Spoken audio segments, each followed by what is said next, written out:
A quinta regra do Object Calisthenics diz o seguinte: one dot per line, né? Ou seja, um ponto por linha. E na descrição dessa regra ela diz que você não deve ligar chamadas de método, né? Você deve evitar encadear muitas chamadas na mesma linha, na mesma sentença, vamos dizer assim.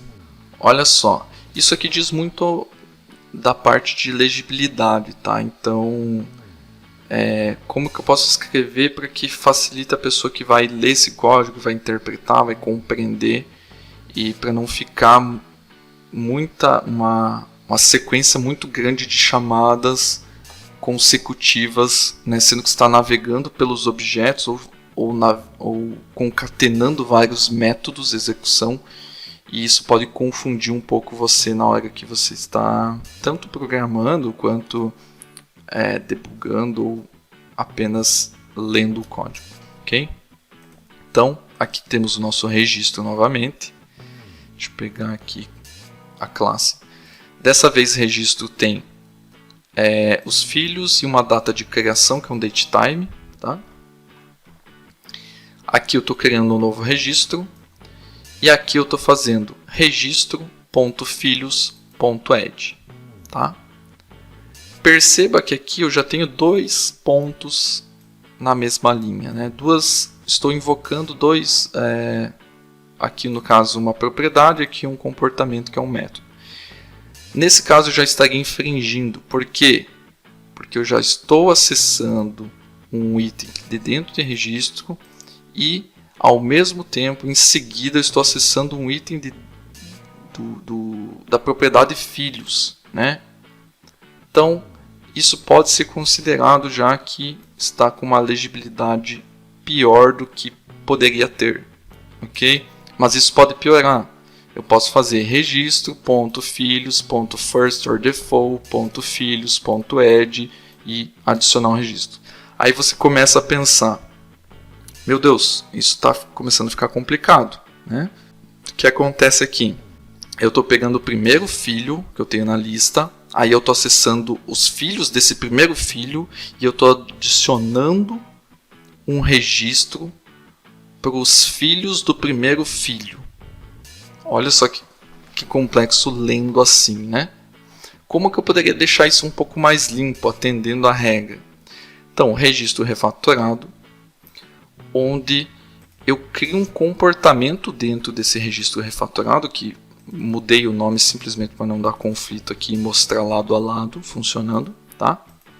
Então, registro refatorado.adicionar filho. Isso aqui eu estou refatorando essa parte aqui. Okay? Essa primeira. Então, em vez de fazer um .filhos.add, vou fazer aqui um adicionar filho. Qual que é a vantagem disso? Primeiro, eu tenho um comportamento onde eu não precisei acessar diretamente uma propriedade. Então, posso ter alguma regra de negócio que faz algum tipo de verificação que eu não quero que burlem. E aí eu fico protegido, fico encapsulado lá na minha classe com um comportamento que pode fazer várias coisas. Nesse caso, ele simplesmente adiciona, tá? Pega o registro, acesso filhos.add e adiciona. Beleza? Só que eu poderia ter uma verificação de null, poderia ter uma verificação de alguma outra tipo de coisa. Então aqui deixa sua imaginação seguir e imaginar as possibilidades aí que você poderia ter no seu cenário lá quando você está implementando, tá? Filhos mais recentes, tá? Então o que eu fiz aqui? Obter filho mais recente. Nesse método eu faço um filhos.orderByDescending, data de criação, e aí eu faço um firstOrDefault, ou seja, eu pego o primeiro item da lista, sendo que eu estou ordenando pela data de criação, né? Pegando o mais recente. Tem um detalhe aqui, de certa forma eu estou encadeando métodos, tá? Mas se vocês forem ler a regra, tem algumas exceções lá, que é, por exemplo, quando você está usando algum tipo de carry builder, que nesse caso é um carry builder, você está fazendo uma consulta utilizando o link, tá? Então, em alguns casos, a regra é concessiva e te permite ter 2 pontos por expressão, né, por linha, como ele diz, né, que seria isso aqui, tá? Mas uma forma de facilitar também, quando eu tenho que encadear, eu jogo isso e dentro de uma forma que seja fácil de ler todas as estruturas aqui, todas as operações que são feitas, ok? Inclusive para quem trabalha com consultas link mesmo, e isso se estende para quem trabalha com Entity Framework, é muito comum você ver o pessoal escrever query assim, tá? Com link. Então, sei lá, primeiro eu tenho que fazer um inner join. Então, no caso, utilizando o link é um include, lá com Entity Framework, né? Então, eu tenho que fazer um include, outro include, outro include, e aí eu tenho que fazer um order by, sei lá, um outro comando. Então, você vai encadeando ele usando ponto e descendo aí, né?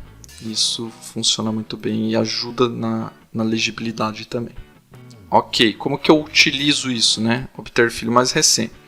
Aí, o que acontece? Eu estou tentando substituir esse comportamento aqui. Então, vem ali, registro refatorado, ponto, obter filho mais recente, acabou aqui.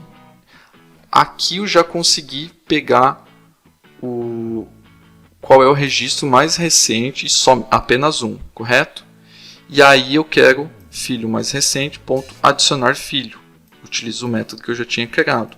Então eu segreguei esse comando em 2 para fazer o quê? Para me ajudar na legibilidade, utilizando nomes que façam sentido e deixando o código mais expressivo. Então aqui eu sei que nessa primeira linha ele está pegando o filho mais recente e está adicionando um filho para o filho mais recente. Acabou.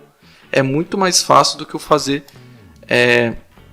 tudo isso aqui no código, né? Então o exemplo aqui está até mais simples, esse de cima. Ele não está fazendo order by, né, no caso, né? Mas ele poderia ficar muito pior, né?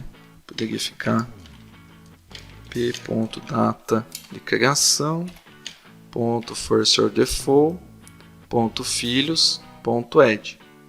Então olha só a quantidade de pontos, né, que eu estou tendo que acessar. Estou encadeando muitas coisas e isso fica muito complexo.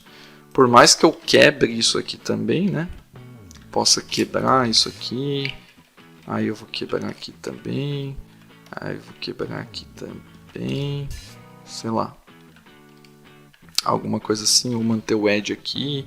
Só que mesmo assim fica muitos passos para eu identificar, e aqui fica algo bem mais expressivo, mais limpo, ok?